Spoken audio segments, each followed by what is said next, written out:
مکرمہ چلے جاؤ۔ مکہ میں کوئی آبادی نہیں تھی، یہ حضرت ابراہیم علیہ السلام فلسطین میں رہتے تھے، اس وقت مصر تھا۔ جب مکہ مکرمہ میں آئے، خانہ کعبہ کے قریب حضرت ہاجرہ حضرت اسماعیل کو چھوڑ دیا، کچھ زیادہ راہ جو ساتھ میں تھا وہ کھانا توشہ دے دیا اور کہا مجھے اللہ کا حکم ہے، میں جا رہا ہوں۔ واپس چلے گئے اپنی بیوی اور چھوٹے 6 مہینے کے بچے کو۔ یہی تو یادگاریں ہیں حضرت ہاجرہ کے پاس، جب کھانا پانی سب ختم ہوا تو وہ اپنے بیٹے کی پیاس کے لیے پانی ڈھونڈنے نکلیں، پھر صفا مروہ پہاڑیوں پر دوڑتی رہیں 7 چکر، پھر اسماعیل علیہ السلام کے قدموں کے نیچے سے زمزم پانی کا یہ چشمہ نکلا۔ اور یہ جو تاریخ ہے، اس کے بعد پھر حضرت ابراہیم علیہ السلام لوٹ آئے جب اسماعیل علیہ السلام جوان ہو چکے تھے۔ اب اللہ تعالیٰ نے حکم فرمایا، اے ابراہیم تم اپنے بیٹے کی قربانی دے دو۔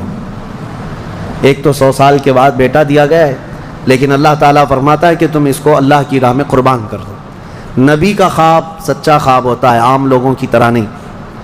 اسماعیل علیہ السلام کو انہوں نے بلایا، وہ پورا واقعہ اللہ نے اس میں ذکر فرمایا۔ ارشاد فرماتے ہیں، انی ارا فی المنام انی اذبحک، بیٹا میں نے خواب میں دیکھا ہے کہ میں تجھے ذبح کر رہا ہوں، اللہ کے نام پر قربان کرنا ہے۔ فانظر ماذا تری، بتا کیا کرنا چاہیے۔ مشورہ ہے باپ کس سے؟ بیٹے سے۔ قال یا ابت افعل ما تؤمر ستجدنی انشاء اللہ من الصابرین۔ اسماعیل علیہ السلام چھوٹے ہیں اور عرض کرتے ہیں، ابا جان آپ کو جس چیز کا حکم دیا گیا ہے وہ کر گزریے، انشاءاللہ آپ مجھے صبر کرنے والا پائیں گے۔ بیٹا یہ نہیں ہے کہ بھاگ جائے کہ باپ میرا چھری لے کے بیٹھا ہے، اللہ کے نبی۔ اور اس کے بعد لے کر کے چلے حضرت ابراہیم علیہ السلام۔ پہلے تو یہ روایت میں ہے کہ انہوں نے 100 اونٹ ذبح کی ہے اس خواب کے لیے، دوسرے دن بھی 100 اونٹ ذبح کیے، پھر یہی حکم آیا تو تیسرے دن اسماعیل علیہ السلام کو لے کر کے آئے مینا کی وادیوں کے پاس، اور وہاں جب پہنچنے لگے حضرت ہاجرہ بھی تھیں پیچھے پیچھے۔ ابلیس آیا، شیطان آیا، ابراہیم علیہ السلام سے کہنے لگا اتنے سالوں بعد تو بیٹا ہوا اور تم ذبح کرنے لے جا رہے ہو، تمہیں ہو سکتا ہے وہم ہو، چھوڑ دو اس کو، پھر تمہیں بچہ نہیں ہو سکتا۔ تب حضرت ابراہیم علیہ السلام نے زمین سے 7 کنکریاں اٹھائی اور اس کو دے مارا اور کہا یہ اللہ کا حکم ہے، اللہ کا حکم ہے، اور میرے رب تبارک تعالیٰ کے حکم کے آگے میں کسی کے لیے کوئی رعایت نہیں رکھتا۔ وہ حضرت ہاجرہ کو بہکایا کہ تمہارے بیٹے کو تمہارے شوہر ذبح کرنے لے جا رہے ہیں۔ حضرت ہاجرہ نے کہا مجھے معلوم ہے وہ اللہ کے حکم سے کر رہے ہیں، اور اگر اللہ کا حکم ہے تو ایسے 100 بیٹے اسماعیل بھی ملے میں سب قربان کروں گی۔ ماں بھی تھی، انہوں نے بھی کنکریاں ماری ابلیس کو۔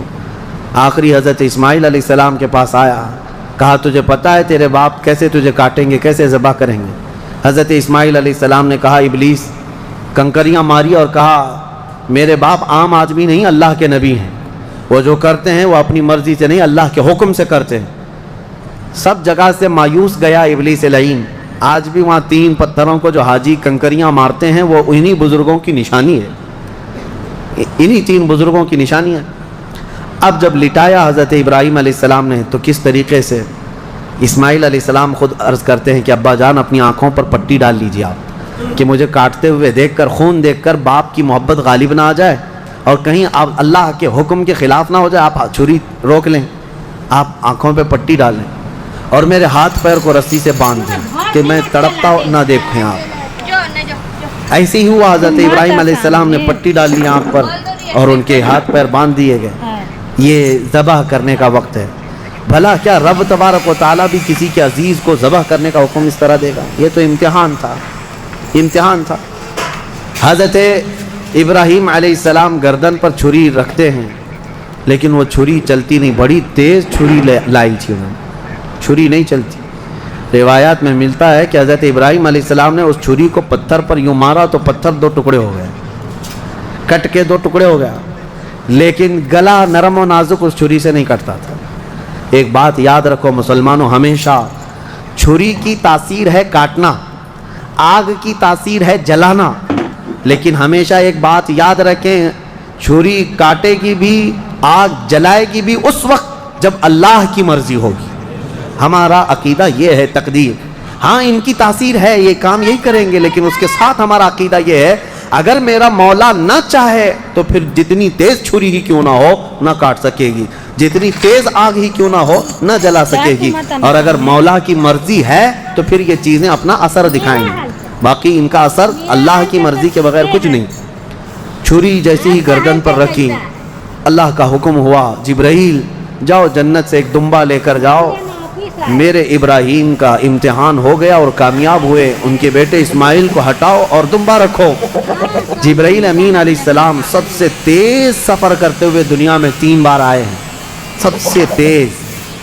ایک اس وقت جب یوسف علیہ السلام کو ان کے بھائیوں نے کنویں میں ڈالا، کنویں میں گرنے سے پہلے جبرائیل امین آ چکے تھے اور حضرت یوسف علیہ السلام کو پکڑ کر بٹھا چکے تھے۔ دوسرے جب ظالموں نے ابراہیم علیہ السلام کو آگ میں ڈالا تھا، ادھر سے وہ آگ میں پھینکے تھے، اس وقت جبرائیل امین اتر رہے تھے اور جبرائیل امین حضرت ابراہیم کی آگ میں جانے سے پہلے ہی ان کی مدد کے لیے آ چکے تھے۔